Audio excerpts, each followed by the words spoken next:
vocês no vídeo de hoje sobre o serial killer de Green River. Foram mais de 48 vítimas e o caso é de arrepiar. Oi gente, eu sou a Marcela e esse é o quarto vídeo da Semana Macabra. E se você ainda não sabe, em comemoração a Halloween, tô trazendo vídeo a semana toda. Então se você perdeu algum, depois desse vídeo eu vou deixar aqui na descrição os vídeos anteriores dessa saga. E já sabem, né? Se inscrevam no canal para não perderem nada e já deixem o like aqui no comecinho do vídeo para mim trazer mais conteúdos aqui para vocês. E sem mais, vamos pro caso de hoje.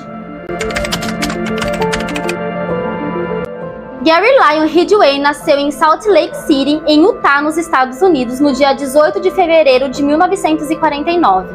Ele era filho de Mary e Thomas Ridgway. O Gary e seus irmãos viviam sofrendo abusos verbais da mãe. Ele fala que ela era muito dominadora e o pai batia muito neles por qualquer coisa.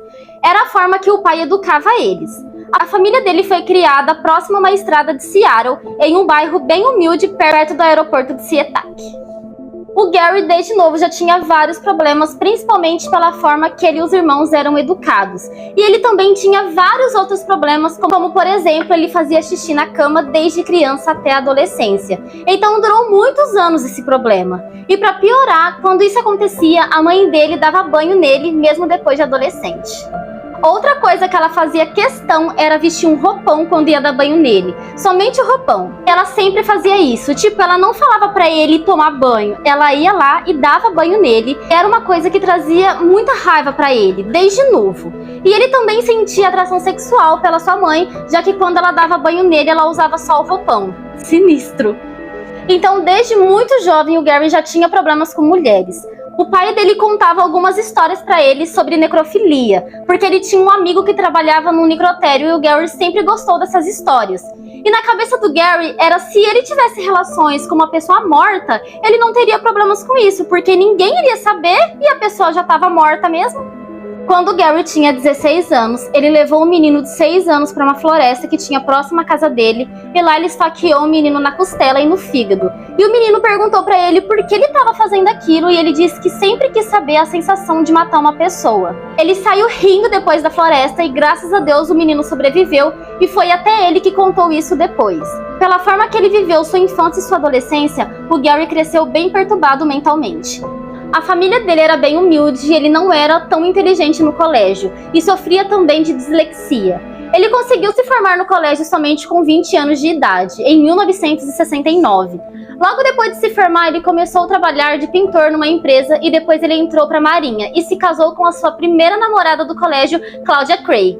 E um tempo depois ele foi enviado para o Vietnã. E enquanto ele estava servindo lá, Gary saía com diversas prostitutas. E em uma dessas vezes ele acabou pegando gonorreia, mas isso não impediu ele de continuar saindo com prostitutas ou de se proteger. E depois que ele voltou do Vietnã, ele continuou trabalhando como pintor de caminhões na mesma empresa que ele começou, e por lá ele ficou 30 anos. E quando ele voltou, ele descobriu que a esposa estava traindo ele com outro homem. Então, em 1971, eles se divorciaram. Ele tentou voltar com ela algumas vezes, mesmo falando mal dela para as pessoas, que ela era uma péssima esposa, entre outras coisas, mas a conciliação nunca aconteceu. Então, uns anos depois, o Gary conheceu Marcia Winslow, e eles se casaram em 1975. Eles tiveram seu primeiro filho, que se chamava Matthew. E foi bem no segundo casamento que ele começou a mostrar seu lado sombrio. A Marcia contou que o Gary enforcou ela várias vezes, exigindo que eles tivessem relações sexuais. E foi nessa época também que ele virou um fanático por religião. Ele fazia pregações pelo bairro e ficava horas e horas lendo a Bíblia em casa, e toda vez que ele ia para a igreja ele chorava. Mas cada dia mais ele estava agressivo com a esposa, ele exigia coisas muito estranhas, ele queria que ela tivesse relações sexuais com ele em locais públicos. E mesmo depois de ter se casado outra vez, de ter um filho e estar fanático por religião, ele ainda continuava saindo com várias prostitutas. A Marcia, já não aguentando mais, ela pediu o divórcio em 1981 e ela ficou com a guarda do filho, então o Gary pagava pensão.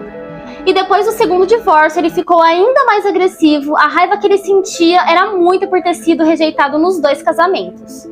Pela forma que ele se sentia perto de mulheres, pela infância e adolescência por causa da mãe dele, e isso fez com que a raiva dele só aumentasse. Um ano depois de seu divórcio, em 1982, Gary fez sua primeira vítima, uma garota de 16 anos, que se chamava Wendy Lee Crawford. Em julho, ele estrangulou ela até a morte e jogou seu corpo no rio Green River. no condado de King, em Washington. Alguns dias depois, o corpo foi achado flutuando no rio. O corpo não tinha nenhuma evidência, então o caso ficou sem solução. O assassino culpado recebeu o apelido de o assassino de Green River, e era assim que chamavam ele desde o primeiro crime, em jornais e boletins da polícia. Em setembro do mesmo ano, foram encontrados mais 5 corpos ali nas redondezas do Green River, e também em Seattle, na área de Tacoma. E as mulheres eram sempre as culpadas por Gary por tudo ter dado errado na vida dele. E ele achava que elas dominavam ele, que mentiam pra ele, e elas eram as causadoras de todos os problemas que ele já teve na vida.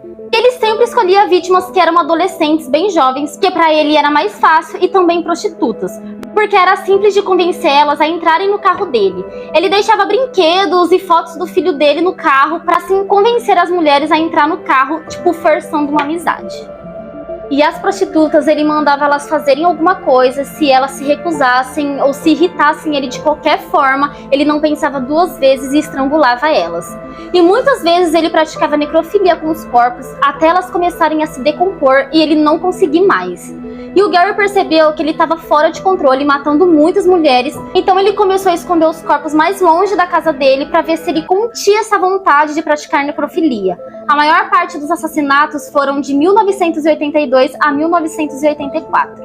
A maioria das vítimas eram prostitutas ou adolescentes que fugiram e trabalhavam na área de Peck Highway. Numa pista de 2 mãos que tinha vários bares e hotéis baratos, o que era perfeito para o Gary. Aos longos dos anos, os desaparecimentos de jovens e prostitutas só aumentavam. E aos poucos a polícia ia achando alguns restos mortais próximo ao Green River e também próximo do aeroporto de Seattle. Então a polícia começou a ver meio que um padrão nisso. As vítimas eram sempre mulheres de 12 a 31 anos, elas estavam sempre nuas e com as unhas cortadas. E os pontos onde elas foram achadas tinham alimentos e pontas de cigarro, mapas rodoviários dos arredores e marcas de que os corpos haviam sido abusados sexualmente. Mas naquela época a polícia não tinha muitos equipamentos como tem hoje para descobrir DNA. Então o máximo que eles faziam era juntar as pistas que eles achavam e tentavam formar um perfil do assassino. Em 1987, a força-tarefa que cuidava do caso mudou e também mudou a direção do caso que estava sendo seguida. Ao invés de descobrir quem era o assassino, eles decidiram criar uma lista de suspeitos e começaram a trabalhar quais deles poderiam ser o assassino. Os que não eram eliminados dessa lista foram transferidos para uma outra lista chamada A, e o Gary estava nessa lista de suspeitos, porque em 1980 ele foi preso depois de ser acusado por uma prostituta por agressão, enquanto ele teve relações com ela dentro de seu caminhão perto do aeroporto de Seattle, que era justamente um dos lugares que foram achados vestígios de várias outras vítimas. E quando confrontado pela polícia, ele disse que foi legítima defesa, que no fim não deu em nada e o caso foi arquivado. Em 1982, ele deu outro depoimento para a polícia sobre um caso parecido com outra prostituta, porque o namorado dessa prostituta disse que o caminhão dele foi o último lugar que ela entrou, e depois disso ela desapareceu. Ela era Kelly McGuinness, que depois descobriram que ela era uma das vítimas de Gary. Em 1984, ele foi preso de novo quando tentou contratar o serviço de uma prostituta, que era na verdade uma policial disfarçada. Ele foi levado para a delegacia, onde ele aceitou fazer um teste de polígrafo, que ele passou de boa. Então, depois de ter se safado todas essas vezes, o Gary achava que ele não estava mais no radar da polícia e ele podia continuar sua matança, que já se somavam 42 vítimas. Em 1984, uma nova força-tarefa entrou para o caso, com detetives e investigadores como David Richard e Robert Capel, que já entrevistaram o serial killer Ted Bundy, e eles estavam dispostos a achar o serial killer de Green River. O Ted Bundy até tentou ajudar no caso, falando como o serial killer pensava, como ele escolhia as vítimas, entre outras coisas, mas nada de muito útil que ajudou a polícia de fato. Em 1985, Gary entrou para um grupo de pais solteiros e ele conheceu a Jurrid Malson, e eles namoraram por 2 anos. E depois desses 2 anos, a Jurrid mudou para a casa do Gary, e nessa mesma época as prostitutas deram uma descrição para a polícia de um cara que estava sempre ali nos bares e hotéis baratos, e a descrição era exata com a do Gary. Então, no dia 8 de abril de 1987, a polícia procurou a casa de Gary. E a casa dele estava cheia de objetos que ele e a namorada haviam pegado em caçambas de lixos de lugares próximos, onde algumas das vítimas foram mortas. O Gary foi levado para a delegacia e passou por outro teste de polígrafo, e ele aceitou que a polícia coletasse amostras de cabelo e saliva para DNA antes de ser liberado, porque não haviam provas contra ele. E mais uma vez ele achou que tinha enganado os investigadores. Não demorou muito para ele voltar a matar. Em 1988, ele e a Jurd se casaram e os números de vítimas já eram 46. A Jurd dizia que o Gary era um marido perfeito e ele falava que nunca esteve tão feliz como estava agora com ela. Depois do casamento, quando o Gary estava com a esposa, a vontade de matar dele diminuía, e nessa época foi relatado menos casos de mulheres desaparecidas. E no armário de trabalho dele, ele escreveu as letras NKDK, que no português é Sem Matar, Não Mate, que era para ele olhar aquilo e se lembrar que agora ele estava feliz com a esposa e que era para ele parar de matar. E que se ele fizesse qualquer coisa que a esposa soubesse, o casamento dele acabaria como os outros dois. Então nessa época ele tentava manter o controle. Quando a Jurd se mudou para a casa do Gary, ela reparou que não tinha carpetes na casa e nem tapetes, e que ele sempre saía cedo demais para trabalhar, e que ela nunca desconfiou de nada. Estava sendo muito falado nos noticiários e nos jornais, mas ela não acompanhava nenhum dos dois. Ele estava feliz e controlado por causa do casamento, mas não durou muito e logo ele voltou a matar. Como eu disse, o Gary foi levado várias vezes para a delegacia, mas não tinham provas suficientes, então a polícia não eliminou ele da lista de suspeitos. Ele passou para a lista A, que eram os principais suspeitos do serial killer de Green River. Então os investigadores resolveram analisar mais a fundo a vida do Gary, e quando eles foram avaliar seu histórico de trabalho, tinha vários dias que ele não tinha ido, e esses dias batia com algumas vítimas dadas como desaparecidas naqueles dias. Em 2001, quando comparado àquele DNA que coletaram do Gary, o cabelo e a saliva em 1987, o DNA de 5 vítimas estavam ligadas ao de Gary, e finalmente a polícia conseguiu provar que ele era o assassino de Green River. Ele foi preso no dia 30 de novembro de 2001 na empresa que ele trabalhava. No início, ele foi acusado por 4 assassinatos que os DNAs delas foram comparados e dados positivos para o do Gary. Depois, amostras distintas foram cruzadas com o espelho usado pelo Gary e a combinação foi positiva para mais 3 vítimas na sua acusação. O detetive da força-tarefa estava com medo daquele DNA não ser suficiente para incriminar o Gary e ele queria mais provas. Ele então descobriu que o Gary levava uma namorada numa área para fazer piquenique e foi justamente nessa área que foi achado corpos de várias vítimas que ele havia deixado lá.